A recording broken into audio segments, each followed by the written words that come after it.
দাদা, বলছি দাদা, আমি কি আপনাকে একটা প্রশ্ন করব? হ্যাঁ করুন। বলছি আপনার এই বিজনেসে আপনি তো প্রত্যেকদিন ঠাকুরকে ধূপ দেন। হ্যাঁ, সেই ঠাকুরকে ধূপ দেওয়ার মূল উদ্দেশ্যটা বা কারণটা কি?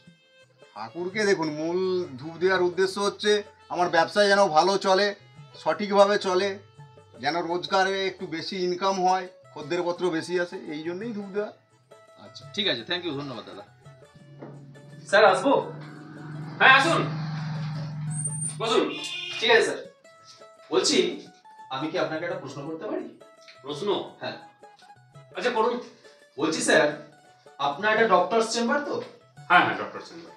এই চেম্বারে আপনি নিশ্চয়ই প্রত্যেকদিন ঠাকুরকে ধূপ দেন? হ্যাঁ দেন তো? হ্যাঁ।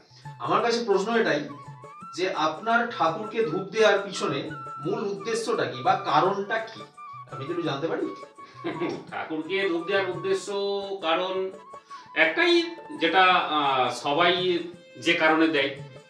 আজকে আমি চেম্বার খুলে বসেছি মানে আমি ঠাকুরকে এটাই জানাবো যে সারাদিনে যে আমার পেশেন্টটা বেশি আসে, আমার একটু ইনকাম পাতি যেন বেশি হয়, কারণ সবারই তো সংসার আছে, সংসার চালাতে হবে, এটাই কারণ আর কি। ঠিক আছে স্যার, ধন্যবাদ। তাহলে আমরা কি এটাই ধরে নেব যে আপনার এই ঠাকুরকে ধূপ দেওয়ার পিছনে মূল উদ্দেশ্য হচ্ছে মানুষ বেশি অসুস্থ হোক, তাই তো? না না না, এটা কি বলছেন? না না, সেটা আমরা কখনো চাই না। আচ্ছা, না ওটা কিছু না। আপনি বলছেন পেশেন্ট যাতে বেশি হয়। হ্যাঁ হ্যাঁ পেশেন্ট হবে তখনই মানুষ যখন বেশি অসুস্থ হবে। হ্যাঁ, সেটা তো হবে, কিন্তু আমরা তো আর মানে কি বলবো, ওটাই যে আমার যেন ইনকাম বেশি হয়, পেশেন্ট পত্র যেন বেশি হয়, এটাই আর কিছু না। স্যার তাহলে এটা ধরতে পারছি না যে মানুষ বেশি অসুস্থ হোক।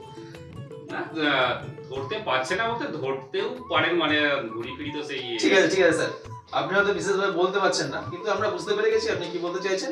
থ্যাংক ইউ, ধন্যবাদ স্যার। আসলাম। হ্যাঁ? উকিল সাহেব, হ্যাঁ, আসবো? আরে কি ব্যাপার, আবার কি কেস কাছারির কিছু ব্যাপার আছে নাকি? ভাই ভাই দ্বন্দ্ব? না না না না না স্যার, তবে কোনো ব্যাপার নয়। আচ্ছা আচ্ছা, বসো বসো, বলুন।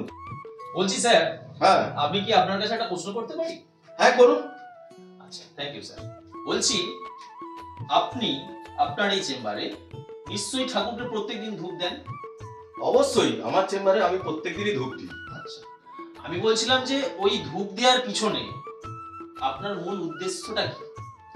আমার মূল উদ্দেশ্য যে আমার চেম্বারে যাতে করে আমার আরো মক্কেলরা আসুক এবং আমার এই উকিলি জীবনে যাতে আরো ভালো করে প্র্যাকটিস হয়, আর সেই জন্যই আমি ধূপ দিই আর ঠাকুরকে জানাই যাতে করে আমার মক্কেল আরো বেশি হয়। আচ্ছা স্যার, তাহলে শেষমেশ আমি আরেকটা জিনিস ধরে নিতে পারি যে আপনারা যেটা যাচ্ছেন যে মানুষ যাতে করে বেশি বিপদের মধ্যে জড়িয়ে পড়ুক, তাই তো? সেটা ধরে নেওয়াই যায়। আচ্ছা, ধরে নিতেই পারে। ঠিক আছে স্যার, থ্যাংক ইউ স্যার, ধন্যবাদ, আসছি। হ্যাঁ, তো বন্ধুরা, ভিডিওটা দেখে তোমরা কি বুঝলে? ধূপ যে কিনা ঠাকুরের কাছে প্রার্থনা করছে, কেউ চাচ্ছে তার নিজের ভালোর জন্যে, আবার কেউ চাচ্ছে নিজের ভালোর জন্যে যাতে অপরের ক্ষতি হয়। তোমরাই তোমাদের মতামতটা অবশ্যই কমেন্টে জানাবে। থ্যাংক ইউ, ধন্যবাদ, দেখা হচ্ছে আবার পরের ভিডিওতে।